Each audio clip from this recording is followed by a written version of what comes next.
Tren de la Vida Express. Viajamos a la más alta velocidad de un lugar a otro, recogiendo a muchos amigos y amigas que nos cuentan la vida en clave diferente. Acompáñanos por las rutas del corazón.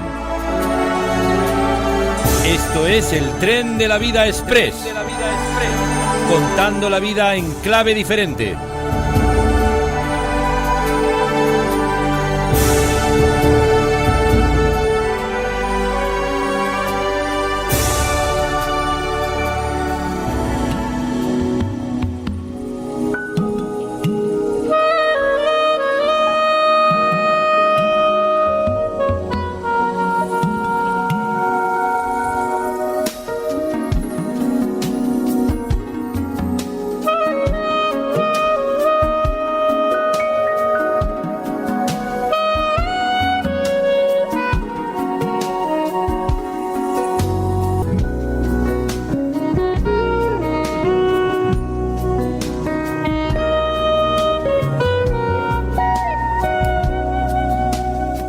Pues señoras y señores, hemos llegado a los colores de la vida.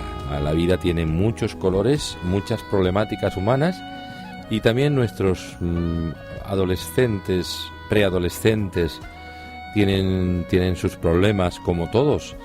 Su mundo es un mundo muy singular, muy peculiar y que hay que saber interpretarlo bien para conocer la hoja de ruta de nuestros jóvenes. Y de nuevo tenemos aquí a Judith Gassou. Julio. Estamos queriendo hablar de las nuevas problemáticas en la adolescencia. Claro, algunas son las de siempre, por ejemplo, las toxicomanías, la delincuencia juvenil, el suicidio, el fracaso escolar, que son, y otras problemáticas de carácter menor también. Pero ahí también se han añadido algunos agravantes, ¿no? Sí, que son problemáticas quizás no tan evidentes como, por ejemplo, en los años 90, que es algo que comentamos cuando me propusiste el tema, Julio. En los años 80, los años 90 teníamos unas problemáticas muy específicas, las acabas de hacer una lista perfecta, ¿no? Las toxicomanías, y se hizo el no a las drogas, aquel tan grande, que provocó una respuesta social muy interesante y ese rechazo constante hacia cualquier tipo de drogadicción, ¿no?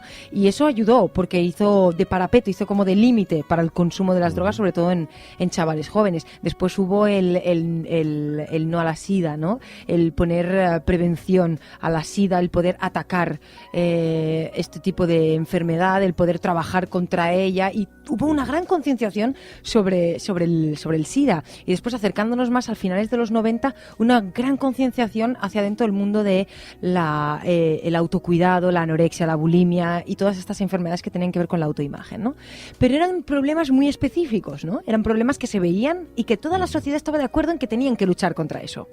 El problema de los chavales de ahora, la problemática que envuelve a los adolescentes actuales, es que son problemas que no se han tipificado como problemas, sino como formas de vida. Es que esto es así, es que la sociedad ha sido así, como el capitalismo, ¿no? Es que, bueno, estamos en el capitalismo, ¿qué le vamos a hacer, no?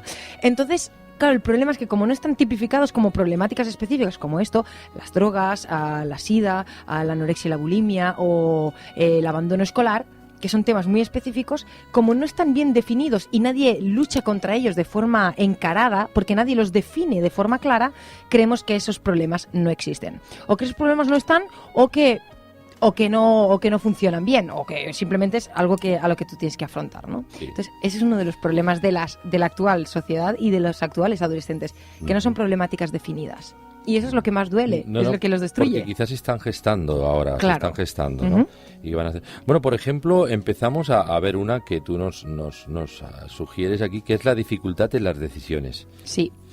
Hay muchas más opciones actualmente, ¿no? También hay más ofertas. Claro. En principio todo el mundo me dice, bueno, yo llevo toda la vida decidiendo, y si habláramos con un hombre mayor, con sus 80 años, después de haber vivido pues la posguerra y todas aquellas cosas, seguramente nos diría, yo tuve que decidir desde pequeñito. El problema no está en decidir. El problema está en precisamente lo que acabas de decir, Julio, en que hay muchísimas más opciones a la hora de decidir. Antes había carreras muy específicas en las que uno se metía porque sabía que aquello, pues bueno, podría tener un soporte económico por el resto de tu vida interesante, ¿no? Uno era abogado, era médico o una de estas dos cosas, ¿no? O era juez, ¿no? O periodista, correcto. Todo y que eso ya fue más a finales de los 90, ¿no? Pero tenía muy claro que habían ramas muy claras de éxito económico y después habían ramas de vocación, magisterio y todas esas cosas. Ahora no. Ahora hay una sarta, una especie de bandeja enorme, llena de opciones, y ¿a cuál más bonita? Porque además todas nos las venden como si esa fuera la mejor.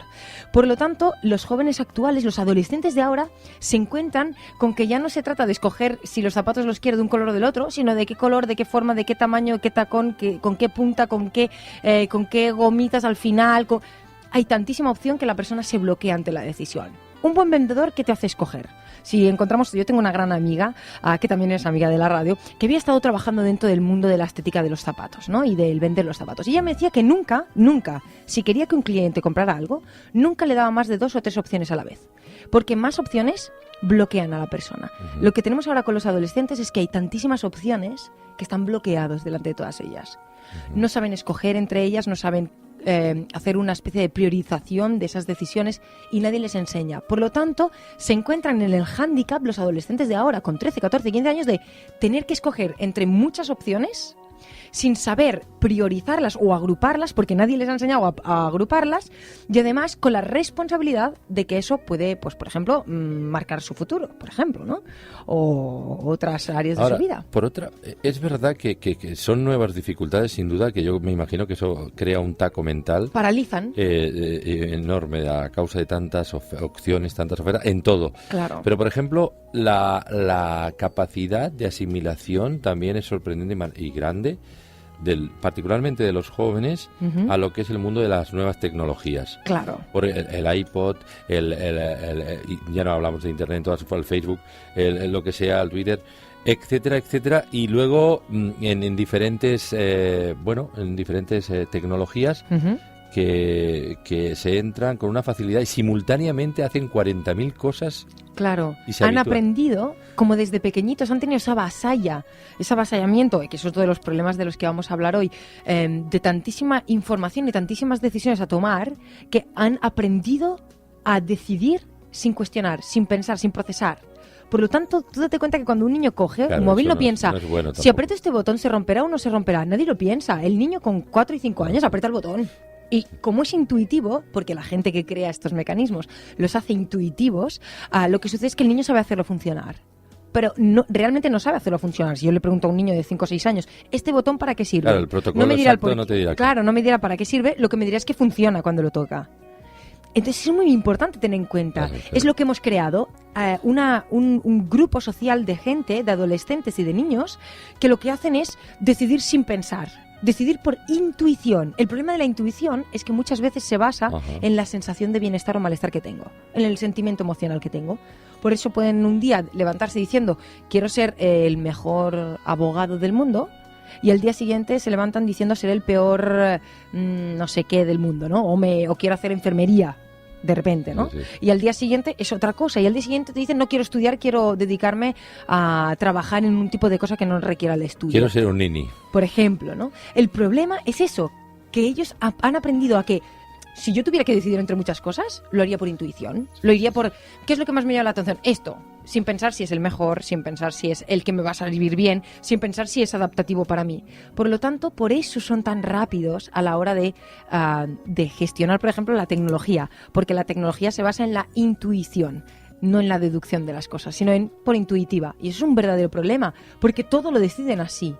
Porque no les hemos enseñado a decidir porque les damos demasiadas opciones.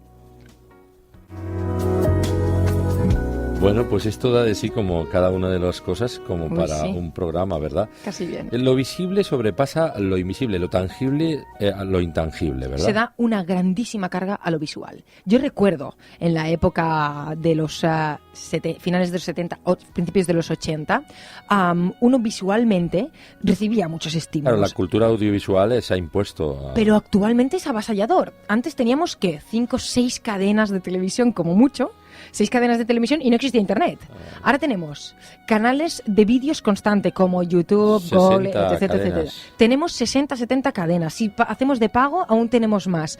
Si vamos por la calle, hay paneles que son multimedia, son paneles que son mini vídeos. Ya no hay el típico cartelito pegado en blanco que dice necesitamos señora de hacer faenas. No, sino que salen cosas con movimiento. Por lo tanto, se prima lo visual por encima de cualquier otra cosa. ¿Cuál es el problema? Que si yo soy visualmente, entro dentro del canon de atractivo, o entro dentro del canon de seductor, o dentro del canon de guapo, seguramente conseguiré el trabajo antes que otra persona. No, Judith, esto no es cierto, esto no es verdad. Bueno, comprobémoslo. ¿Cuántas personas de las que trabajan cara al público ves que no tengan un perfil que se estipula como perfil de perfección o perfil de guapo o perfil de atractivo? ¿Qué es lo que piden para que una chica trabaje en una tienda de ropa? No piden que sea una persona responsable, no piden que sea una persona ordenada, piden que sea una persona de talla 38. Y esto comprobado por una servidora, porque he hecho un estudio específico con eso porque es un campo que me gusta mucho, ¿no? Y que creo que es un gran problema. Pero todo es visual, todo es visual. Todo se premia que quede bien lo visual. El otro día estaba haciendo un pequeño análisis con Daniel, que nos gusta, nos sentamos en el sofá y hacemos estos análisis, ¿no? Viendo una serie de televisión policíaca, el CSI, y veíamos en uno de los episodios que el final, para que fuera como más brillante ese final, habían cogido y habían, a trasluz del sol, habían puesto al protagonista, que en este caso es el Horatio, algunos que lo ven ya lo deben saber, el gran inspector, y para machacar y para dar esa sensación de que aquello era perfecto, que estaba cerrado, la luz y el brillo que daba por detrás del sol hacía que todo alrededor se creara una especie de aura brillante. Yo esto no lo he visto nunca en la naturaleza. Yo no voy por la calle y veo un aura en las personas cuando hacen bien las cosas. ¿Por qué me ponen aquello? Porque aquello que yo veo me transmite algo emocionalmente. Como soy muy intuitiva, como el ser humano se está trabajando para que sea más intuitivo que deductivo, es decir, para que no use el cerebro sino las emociones, porque son más difíciles de controlar, lo que hacen es provocar esas emociones a mí. Inmediatamente me provoca algo a mí eso. Y me provoca unos sentimientos, y esos sentimientos me provocan una decisión inmediata. Por lo tanto, es importante tener en cuenta que estamos sometidos, que los adolescentes actuales están sometidos a una presión visual mucho más extensa que la que viví yo, pero que la que vivieron mis padres o mis abuelos. Si vamos a la naturaleza, veremos que todo tiene una especie de armonía. Y aunque hay cosas que destacan, hay una especie de armonía. La naturaleza no nos cansa, visualmente, si lo hablamos por la percepción de los sentidos. Ciertamente, sí. Pero si nos ponemos en medio de una tienda multimedia... Nos relaja la naturaleza, el mar nos relaja. Y no nos agota, o sea, no nos cansa de verlo. No. En cambio, si yo me pongo dentro de cualquier gran superficie y empiezo a ver carteles, cosas, colores... Sí, al final cuando sales estresado. Y flashes de todo tipo. Por lo tanto, los adolescentes viven con eso como una norma, como un estándar. Por lo tanto, premiarán siempre y privarán siempre lo visual que las demás cosas. Eso es un gran problema, porque eso quiere decir que los estamos enseñando a decidir en base a lo que les transmite lo que ven, no lo que hay detrás de lo que ven. Y en la vida del ser humano, lo más importante no es lo que se ve, sino lo que no se ve. Lo más importante en una relación es la fidelidad, y la fidelidad no se ve. Es decir, tengo que demostrarla. Pero yo no puedo escoger a una persona, verla y decir, esta persona es fiel. No, tiene que demostrármelo. Por lo tanto, tengo que ir más adentro de lo que me transmite visualmente. ¿Por qué las parejas de los adolescentes, los niños salen ahora con 13, 14, 15 años, salen con una pareja, les dura 2 días, después vuelven a salir con otra, les dura 3 días, y lo máximo que les dura una relación, incluso las relaciones de amistad, como máximo les duran 1 mes, mes y medio, 3 meses? ¿Por qué? Porque priman lo visual a lo que verdaderamente hay detrás y se dejan deslumbrar y deciden en base a lo que ven, no en base a lo que hay detrás. Y en realidad lo más importante de las cosas son las que, como bien decimos, lo que no se ve: el amor, la tolerancia, la ayuda, la fidelidad, la responsabilidad. Todo eso se comprueba, pero no se ve a simple vista. En cambio, yo puedo ir con traje, con corbata, y parecer una persona responsable y ser una persona completamente irresponsable con mi vida, con mi trabajo y con todo. Pero cuando voy a la entrevista de trabajo, lo que voy a hacer es ponerme una corbata, ponerme un traje y voy a dar el pego. Por lo tanto, se premia lo visual, y eso es un grave problema que afrontan los adolescentes cada día. Creen que lo visual es lo único que vale. Porque de esta forma adoptan estereotipos, los incorporan a su vida. Para ser alguien tengo que demostrar una visión de mí mismo. Sí. es cierto. Bueno, pues señoras y señores, son cuestiones importantes. La cultura audiovisual, lo visible sobrepasa lo intangible, lo invisible. Y otra cosa que también nos propone es menos es más. Cuéntanos eso. Sí. Hay mayor competencia y mayor competitividad. Son dos cosas bien distintas. Hay mayor competencia porque somos más. Hay más adolescentes, hay más gente en el planeta Tierra, esto es una realidad. Aunque no haya la tasa de natalidad haya disminuido, hay más cantidad de personas. Sí, y eso es mayor competencia, por sí, ya de por sí. Pero además hay mayor competitividad, porque el tener éxito ahora significa conseguir cosas, ser el mejor en algo. Por lo tanto, implica chafar a otro. Para yo ser mejor que alguien, tengo que chafar a ese alguien. Es decir, la sociedad que nos vincula a lo que les está enseñando a los adolescentes es que es mejor triunfar solo que hacer triunfar a un equipo. Por lo tanto, esto les pone en un estado de competencia, porque hay más gente, y competitividad. Si no eres mejor, no vales. Si no eres el mejor no vales. Y tiene que ver solo con tu responsabilidad individual. Tú tienes que ser tú el mejor. No tu equipo de trabajo es el mejor, o no tu gente es el mejor, o no ayudar a otro a ser mejor. Sino yo ser mejor, chafar a otros, implica éxito. Por lo tanto, les estamos enseñando y ellos viven bajo el afrontamiento diario cuando se despiertan que si no soy el mejor de clase no destaco, si no soy el mejor en fútbol no destaco, si no soy el mejor en teatro no destaco, si no soy el mejor... Porque aquí solo se premia y solo se considera una persona importante de valor, solo se considera a las personas que tienen valor si son las mejores en... Nadie se acuerda del segundo equipo. Bueno, ¿y por qué hemos aceptado esa mentira? ¿Por qué tragarnos esa mentira y por qué creer en esa mentira? Claro. El tren de la vida. Entonces esto les enseña a no ser solidarios, a no trabajar en equipo, a no desarrollar, y entonces no se valora la comunidad. Y nos lleva a sentirnos solos. La comunidad humana, entiéndase. Correcto. Y no se valora tanto, ¿no? Dependes más de ti, te vuelves más independiente, no interdependiente. Correcto. Por lo tanto, nunca puedes crear una vinculación con otro ser humano que sea suficientemente profunda, suficientemente satisfactoria, suficientemente segura, suficientemente placentera. Porque en realidad en una relación humana, para que provoque esa relación sea de un vínculo suficientemente fuerte, para que haya seguridad, tranquilidad, paz, para que haya sensación de que se va a perpetuar en el tiempo esa relación, necesito primero empezar a pensar en el otro y ese otro en mí. Por lo tanto, la individualidad, el no querer, el querer solo la autosatisfacción me lleva a la individualidad y eso me lleva a la imposibilidad de crear relaciones duraderas, relaciones de seguridad, relaciones positivas. Y esto nos lleva al tercer problema. Los adolescentes actuales se sienten solos. ¿Por qué? Porque se les enseña que tienes que competir solo, tienes que tú ser el mejor solo, tienes tú que ser visualmente algo atractivo, solo tú, por lo tanto están solos. La soledad es uno de los problemas, correcto, ¿verdad? Y además en casa hay menor apoyo familiar. Hay más cosas que tengo, porque se ha enseñado a los adolescentes que tener significa tener éxito. Es decir, eres una persona de éxito si puedes conseguir tener muchas cosas. Esto es una realidad. La gente dice, no, yo no creo en eso, pero es la realidad, ¿eh? Si yo tengo muchas cosas, quiere decir que puedo comprar muchas cosas, quiere decir que tengo poder, quiere decir que tengo éxito. Esto es una realidad en la sociedad actual. Los adolescentes aprenden eso. Por lo tanto, para decirle a sus iguales, yo soy suficiente, yo tengo valor, tengo que conseguir cosas. Por eso se obsesionan en todo el tiempo necesito tener el último iPhone, necesito tener el último iPad, necesito tener el último teléfono móvil de no sé qué, necesito tener el último ordenador de alta generación, necesito tener esto. ¿Por qué? Porque les hemos enseñado desde que han nacido que si no tienen, no son nada. Por lo tanto, ellos en sí no tienen valor. Por lo tanto, ellos luchan cada día para encontrar cuál es su valor. Porque su valor son las cosas para materiales. Tener que para ser. Correcto. Sí. Porque para ser creen que no existe, no se puede ser. Y la familia, ¿qué ha pasado? Que la desvinculación familiar, padres y madres que van a trabajar fuera, hace que en casa no haya el apoyo constante que es necesario, al menos por uno de los miembros. Claro, ante la soledad, el adolescente, ante esa soledad que está un poco solapada, encubierta, pero que está ahí, es soledad de familiar y de apoyo familiar, y mayor soledad en muchos aspectos, pues se hace más independiente, ¿no? Tiene que sobrevivir. Vive con él mismo. Claro, para sobrevivir a esa soledad necesito hacer cosas que me hagan sobrevivir a esa soledad, que además me dice estás solo porque no eres suficiente. ¿Por qué? Porque no tienes. Date cuenta de cómo es perverso. Todo este tipo de problemáticas no se dejan ver claras, pero son perversas y destruyen al adolescente. Por eso tenemos adolescentes paralizados.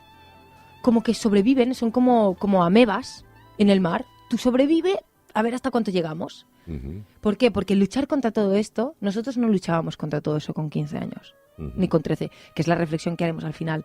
Nosotros luchábamos contra esos problemas de competencia, contra esos problemas de muchas decisiones, contra esos problemas de lo visual, contra esos problemas de soledad. Esto lo afrontábamos nosotros con 25, con 30 años, no con 15. No están preparados para afrontar esos problemas, por eso están paralizados. Estamos hablando, señoras y señores, de las nuevas problemáticas de los adolescentes del siglo XXI, ya de esta generación emergente, más que emergente, presente ya, que está aquí. Y luego hablamos de la saturación mental. ¿Qué es esto de la saturación mental? Bueno, es fácil adivinarlo. Sobreestimulación, vamos sobreestimulados. Vamos sobreestimulados en todo. Cuando vamos en el autobús, vemos anuncios pegados en el autobús. Cuando vamos caminando por la calle, vemos cantidad de información pegada con muchos colores por todos lados. Cuando vamos en el coche, vemos colores, señales. Judy, ¿te estás diciendo que no tendríamos que tenerlas? No, no estoy diciendo que no tendríamos que tenerlas. Estoy diciendo que tenemos que poner un límite y un filtro. Porque cuando llego a casa no veo una decoración tranquila y ya está, sino que me enchufa una caja pequeña que me envía sobreestimulación de muchísima información. Pueden hablarme en menos de 5 minutos de el hambre en el mundo, de un huracán en la otra punta del mundo, de que ahora los tiburones han cambiado su forma de moverse y que eso puede ser un problema para el Mediterráneo, hasta que se ha puesto una bomba en Berlín por no sé qué. Toda esa información la recibo en menos de 5 minutos. Sí. Y toda esa información son informaciones culpidoras. Y son informaciones que provocan estrés, ansiedad, preocupación. ¿Qué estás diciendo, Judith? ¿Que no deberíamos recibir esta información? No estoy diciendo que tendríamos que filtrarla, que tenemos que protegernos.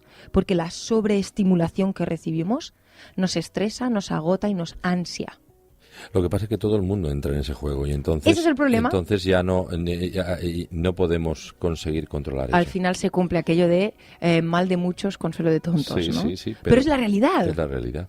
Y el problema es que como es la realidad pensamos que ¿qué les pasa a nuestros adolescentes? ¿Qué les pasa a nuestros adolescentes que no hacen nada? Que están esta sociedad, estos chavales jóvenes que no hacen nada. Eso les crea menor motivación. Claro, los desmotiva porque delante de la sobreestimulación uno se satura. Es como el agua, el azúcar y el agua. Mentalmente, ¿no? Claro. Al cansarse, porque ellos están recibiendo muchísima más información que tú y yo, que yo cuando era pequeñaja iba al instituto, pero que tú cuando ibas al instituto también. Antes uno tenía el profesor y una pizarra. Ahora tiene PowerPoints, ¿Estamos en contra de la tecnología? No, no estoy diciendo eso. Lo que estoy diciendo es que vamos sobresaturados de información. Recibimos demasiada información y no nos ha dado tiempo como sociedad a enseñar cómo filtrar esa información, asimilarla. Qué decir que sí, qué decir que no y cómo filtrarla. Sí, como no se les ha enseñado, tú y yo esto lo hemos aprendido ahora. Con 30, con 40, con 50 años hemos aprendido a hacer eso. Ellos lo tienen que aprender con 15, con 14, con 13. Y sus mentes no tienen ni las habilidades, ni las capacidades, ni las herramientas necesarias para hacer frente a una sobreestimulación de esto. No es lo mismo que una ola de 1 metro de alto la absorba un niño de 5 años que mide 1 metro que un adulto de 1,90 m que absorba esa ola de agua. Esto es una realidad. Pero nadie se ha parado a pensar que a lo mejor esta ola de información les está afectando de una manera que los paraliza. Nadie se lo ha parado a pensar. ¿Por qué? Porque, como hemos dicho al principio, no son problemas tipificados. No es el SIDA un problema. La drogodependencia, un problema claro. No. Como está envolviéndonos a todos, creemos que ellos tendrían que poder aceptarlo como nosotros. Y lo que no nos damos cuenta es que nosotros lo estamos aprendiendo con una capacidad mental que ellos no tienen ahora. Son las primeras generaciones que viven y nacen en esta sociedad distinta. Nosotros adquirimos habilidades mentales antes, gracias a que no había esa sobreestimulación, al menos a este extremo. Ahora no, ellos no tienen ese aprendizaje que nosotros hemos tenido antes, pero sí tienen la consecuencia de recibir esa sobreestimulación. Por lo tanto, se paralizan. Sí, a esto asociado puede ir perfectamente la vulnerabilidad escondida, ¿verdad? Claro, porque son mucho más vulnerables. También tiene mucho que ver con esto. Claro, la información y el tipo de información que me dan cada vez es mucho más agresiva. ¿Qué quiero decir con más agresiva? ¿Hay más violencia en la televisión? No estoy hablando de eso. Estoy hablando de la agresión, de que algo entra en tu casa por medio de una pequeña ventanita que tú has colgado en tu comedor o la has puesto en tu mueble, y por medio de esa pequeña ventana del mundo te dicen cómo debes actuar, cómo debes vestir, qué debes hacer si quieres en algún momento ser alguien. ¿Cómo debes de vivir? Correcto, porque vinculamos el ser alguien con el tener unas cosas y aparentar visualmente unas cosas, como hemos dicho antes. Por lo tanto, lo que yo dejo ver de mí mismo y lo que yo tengo demuestra quién soy y cuánto valor tengo. Si en la televisión me hacen creer que el protagonista de esa serie de televisión, que sé que eres tú un fan de esa serie de televisión de física o química, la tenemos crucificada, ¿eh? Sí. La tenemos crucificada. Sí, no, precisamente. Por no. eso, en la ironía lo trabajaba. Sí. Esa serie de televisión nos dice que el protagonista, que gana cosas, que consigue cosas, que es el mejor al final, tiene un prototipo, un estilo de forma. Por lo tanto, como primamos lo visual, al final lo que decimos es, si yo copio esta vestimenta y copio esta forma de hablar, ¿seré igual que este chico que consigue estas cosas? Me diréis, Judith, qué simplón. Es la realidad. Bueno, es simplón, pero es lo que me encuentro en la consulta. Yo personalmente creo que es un adoctrinamiento. Series como esa, totalmente. Yo creo que digamos, el guionista y los que han trabajado en este asunto no ha sido algo caprichoso solamente porque quieren triunfar en televisión. Hay un trabajo detrás de eso. Yo creo que hay una intención Claro. de ideologizar y... Lo que pasa es que nadie ha podido filtrar eso o paralizar eso. O sea, nadie le ha enseñado al adolescente actual a filtrar esa información y a decirle, lo que ves en el que te gusta, lo que ves en este protagonista que te gusta, nada tiene que ver con que tú copies esa forma de vestir, porque esa forma de vestir no te va a hacer mejor. Yo los adolescentes, ellos me dicen, no, yo no me dejo influenciar por esto. Y digo, vale, las bambas que llevas, ¿dónde las has visto? Yo sí sé dónde las Pero he claro, visto. toda la programación está así. Claro. Está ¿Cuál es el problema? plagada de esto. Que tú y yo podemos hacer frente a eso, ¿por qué? Porque tenemos un aprendizaje, un bagaje anterior que nos enseñó a filtrar esta información. ¿Cuál es el problema de los adolescentes? Que ellos nacen con esa influencia directa, agresiva, que nadie les ha dicho que es una influencia agresiva que está manipulándolos. Que los está manipulando directamente y les está diciendo cómo deben ser y qué deben hacer. ¿Por qué? Porque si yo te digo qué debes hacer y cómo debes hacerlo, consumirás mi producto. Y al consumir mi producto, yo me enriquezco a causa tuya. Claro. Esto es una realidad. No, sin duda alguna, el objetivo final es ese. Pero sus mentes están menos trabajadas para filtrar esas cosas. Claro, Por eso siempre decimos que la televisión, un niño o un adolescente tiene que verla al lado de un adulto. No porque tenga que estar al lado, sino porque le va a tener que enseñar a filtrar esa información. Sí, así es. Bueno, pues señoras y señores, muchas cositas acerca de las nuevas problemáticas en los adolescentes, nuestros adolescentes del siglo ya XXI, que ya están aquí, son apareciendo, son cosas que están apareciendo.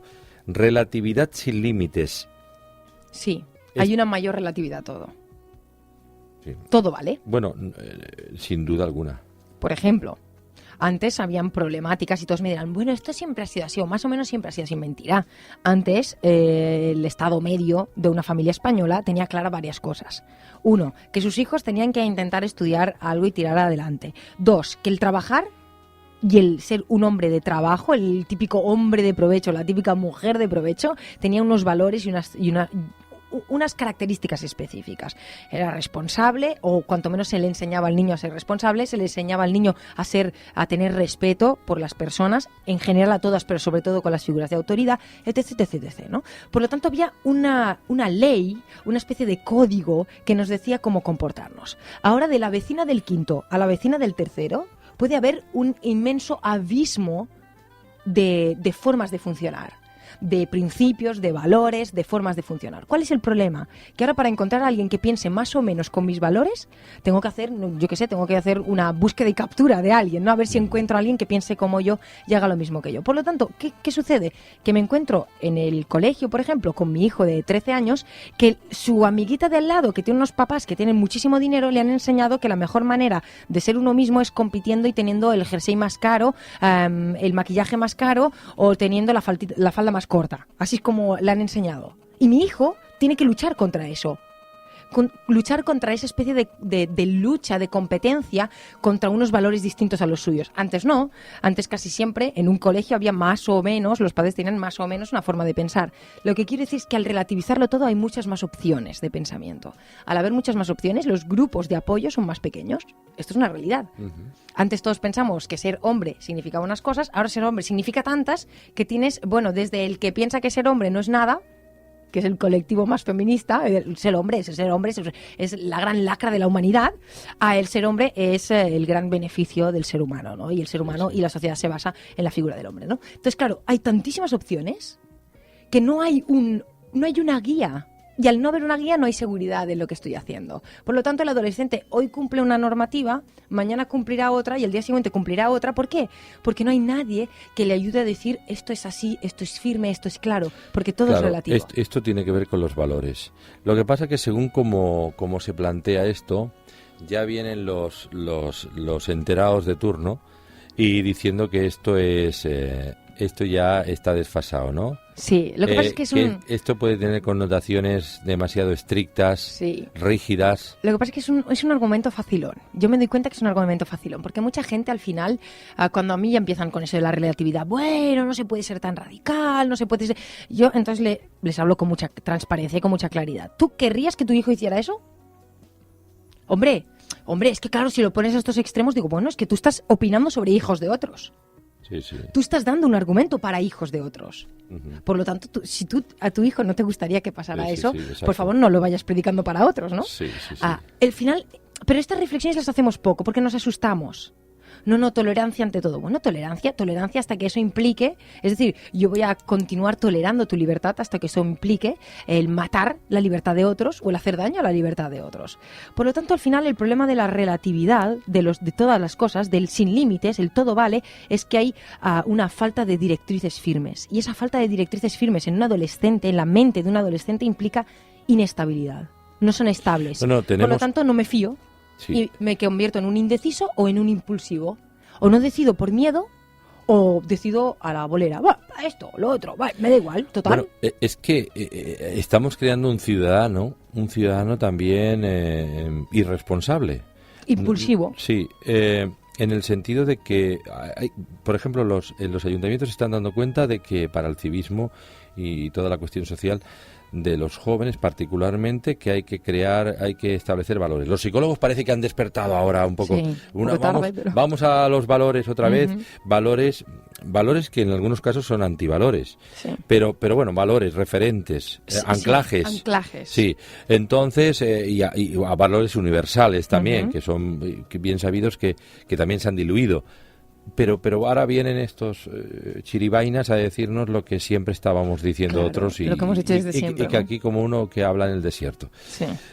Pero bueno, llegamos al tema de mayor estrés. Hay mucho estrés, ¿verdad? Claro, todo es mucho más rápido ahora. Yo siempre hago una prueba a las personas y les digo, ponte delante del ordenador y dime si tu web tarda más de 3 segundos en abrirse, tu página, una página para navegar, tarda más de 3 segundos, estás histérico ya. Estás nervioso. Sí. Es que no se me abre el correo. Y a lo mejor un día hice la prueba. Yo tenía la sensación de que mi ordenador iba muy lento. Y hice una prueba. Voy a contar cuánto tiempo tarda. La sorprendida fui yo cuando lo que yo pensaba que era muy lento eran 5 segundos. Yo digo, Dios mío, ¿qué me está pasando? ¿En qué estrés y qué valores y qué necesidad de velocidad estoy viviendo? Que para mí esperar 5 segundos... 5 segundos es muy poco. Tenemos que tener 100 megas, ¿no? Por lo menos. Claro. De velocidad. ¿Eso qué quiere decir? Que estamos llegando a el estrés, a pensar que si no sucede ahora mismo, no es bueno, no vale la pena esperar. Por lo tanto, esta velocidad en todo, este premio por lo veloz, este premio por lo mejor rápido que bueno, este premio por lo mejor ahora que esperar aunque sea mejor, esta sensación de velocidad, los niños han nacido con ella. Los niños nacen viendo cómo el papá conduce a toda velocidad porque tiene que llegar temprano al trabajo. Viven bajo si me puedo saltar el stop o el semáforo en ámbar, mejor porque así gano tiempo. Si compro la comida más preparadita, así iré más rápido para casa. Ellos han nacido en esto. Yo no he nacido en esa generación. He nacido en una generación a medio paso, ¿no? Empezamos con las comidas preparadas y no. Por lo tanto, parece que se salvó un poquito mi generación. La tuya, Julio, igual. Hemos ido cada vez a peor. Por lo tanto, estos niños nacen con el estrés inmediato. El estrés dentro de la casa, el estrés en todo. Estos son niños, por eso decíamos, niños muy intuitivos, que si el móvil no va rápido, lo tiran. ¿Por qué? Porque les hemos enseñado que si no es rápido, no vale. Da igual que sea bueno. Sí. Por lo tanto, esto nos provoca estrés. Un estrés que al final se acaba convirtiendo en un problema de ansiedad. Sí. de estar ansiosos, de tener esa especie de gusano de no sé qué me está pasando, no puedo disfrutar de la calma, no puedo disfrutar del no hacer nada, no puedo disfrutar de una relación en la que no nos hablemos y estemos sentados mirándonos.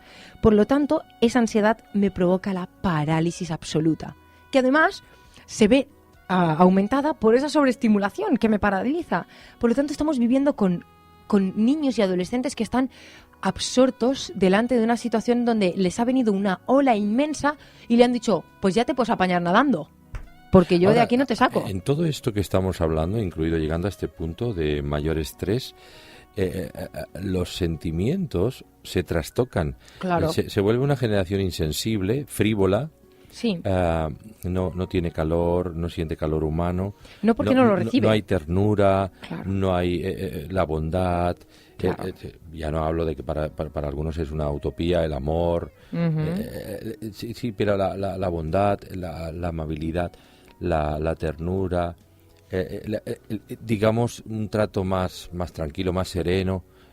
Bueno, todo esto es que se frivolizan las relaciones. Claro. Yo me doy cuenta sobre todo no es que le tenga manía a la televisión, por favor, que yo la veo, ya veis que veo determinadas series de televisión, Sí, pero sí, una de sí. las cosas muy la de las importantes... necrofilias, Sí. Una de las cosas importantes a tener en cuenta sobre la televisión es que para que una imagen, y esto lo sé porque mi hermano él está acabando la carrera de esto, ¿no? Y una de las cosas que él me decía es para demostrar que una persona se ha preocupado por una persona, por ejemplo, en una relación de pareja, ¿no? En una película romántica, para demostrar que hay ternura, se tarda más en demostrar que hay ternura que en hacer evidente una escena de sexo que dura 4, 5, 6 segundos, como mucho 15 segundos, eso ya me resume muchas cosas. Me resume que esa pareja se quiere, que esa pareja tiene una relación íntima, que esa pareja se aman el uno al otro. Todo eso se dice en 15 segundos de una cena. Y como lo que prima en una película es decir el máximo de cosas con el mínimo de tiempo posible, lo que hemos hecho es enculturizar a unos niños y a unos adolescentes en que esos 15 segundos hablan de todo lo demás que la película no me explica, pero que la película da por sabido. ¿Qué sucede? Que ellos, para imitar esa ternura que necesitan, emocionalmente la necesitan, creen que lo que deben imitar son esos 15 segundos. ¿Por qué? Porque es lo que se les ha enseñado. En 15 segundos puedes conseguir la ternura de una relación. ¿Por qué? Porque la película no puede hacerlo. No podemos tener películas de 3 o 4 horas, ¿no? Por lo tanto, los niños han nacido aprendiendo eso. Por lo tanto, todo el trabajo que se hace detrás de lo que vemos, evidentemente, en una película, no se explica. Y ese es el verdadero problema. Bueno, y finalmente es demasiado temprano, nos dices, para soportar todas estas cargas. Es demasiado temprano, ¿no? Claro. Porque los adolescentes son adolescentes. Claro. O preadolescentes. Correcto. O a veces hasta los niños están viviendo estas situaciones también, sí. Los niños pequeños. Yo siempre pienso en que nosotros como adultos, cuando vemos y abrimos las ventanas estas tan impresionantes como las ventanas de Internet, las ventanas de los multimedia, ¿no? Las ventanas de la televisión, todas estas ventanas, las ventanas del cine, cuando tú y yo las vemos, nosotros hemos aprendido a hacer unos filtros porque antes no estaban de esta manera. Hemos aprendido a hacer esos filtros. Por ejemplo, yo me doy cuenta cuando antes con Daniel hablábamos y me dice, antes, por ejemplo, una película de las que no se podían ver sino en el cine y a escondidas, eran unas películas donde la mayor escena, por ejemplo, sexual tenía que ver con un beso y como mucho con ver un corpiño, ¿no? Esto ahora tú y yo lo vemos, hasta en las noticias podemos llegar a ver esto, ¿no? Un reportaje sobre prostitución y vemos muchísimo más de lo que nunca se llegó a ver hace 30 años atrás en una película, ¿no? ¿Qué quiero decir con esto? ¿Tenemos un problema con este tema? No, es este tema porque es el más evidente, ¿no? Es el más sencillo de demostrar.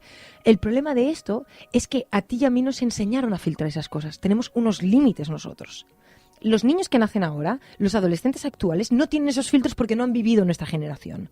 Y tampoco nos hemos parado a enseñárselo. Porque no creíamos que era un problema. ¿Por qué? Porque tú y yo lo hemos sabido conducir. Tú y yo hemos visto y hemos dicho, pues nosotros con la edad que tenemos podemos conducir y entender que una relación de 15 segundos de sexo no quiere decir que las relaciones se tienen que construir en base a 15 segundos de sexo, sino a algo mucho más amplio, que es una relación de intimidad, una relación en la que yo doy, en la que el otro da, en la que el otro busca mis necesidades. Una relación de amor y compromiso. Correcto. Pero tú y yo esto ya lo hemos aprendido. Ellos no.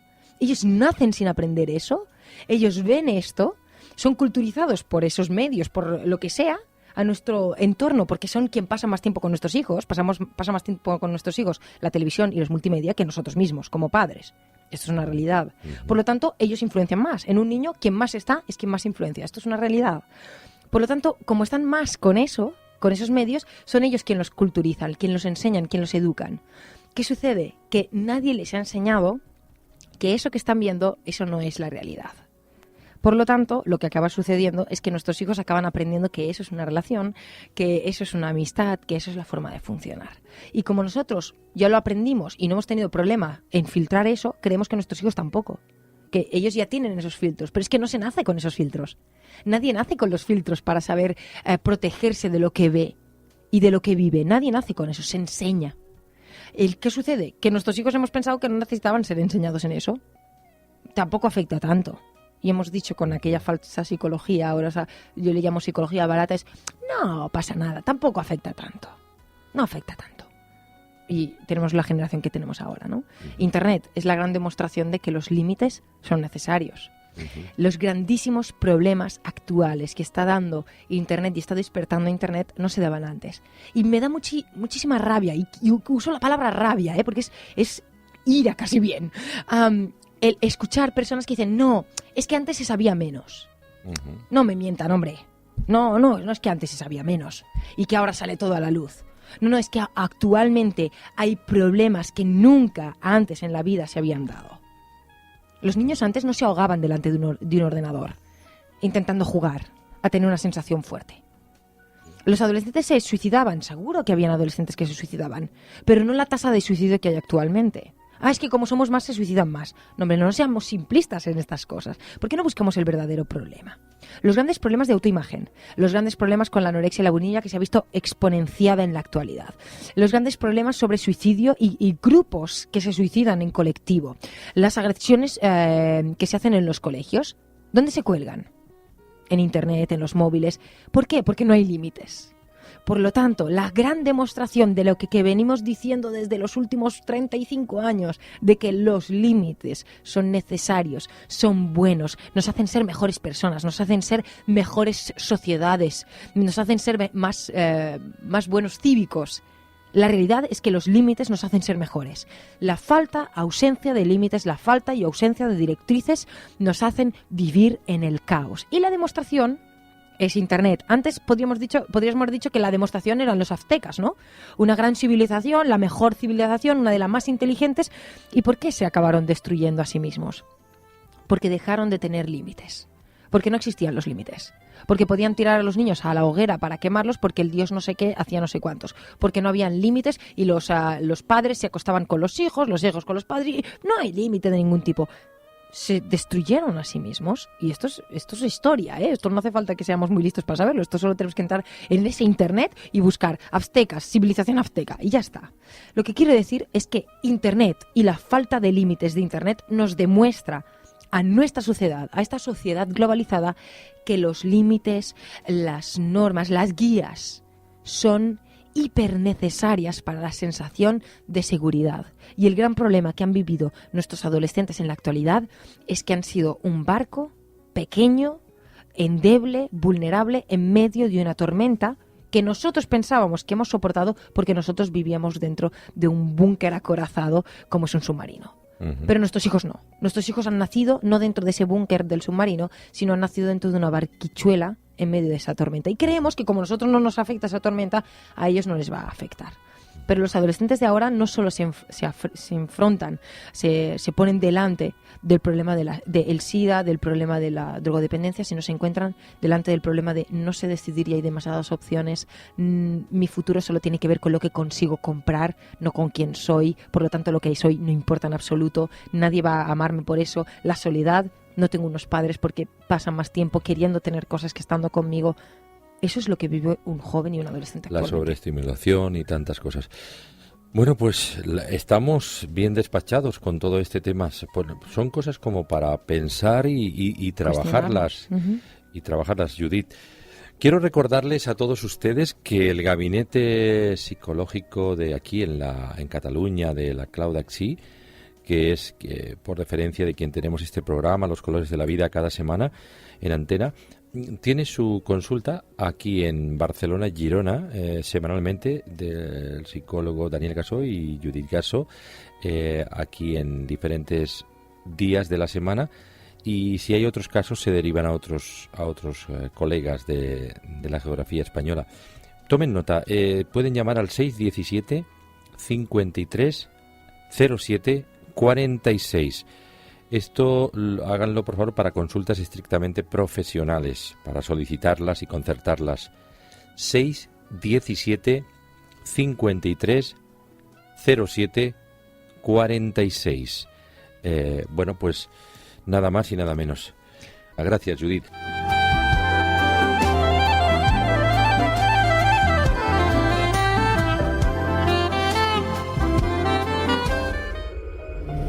El tren de la vida.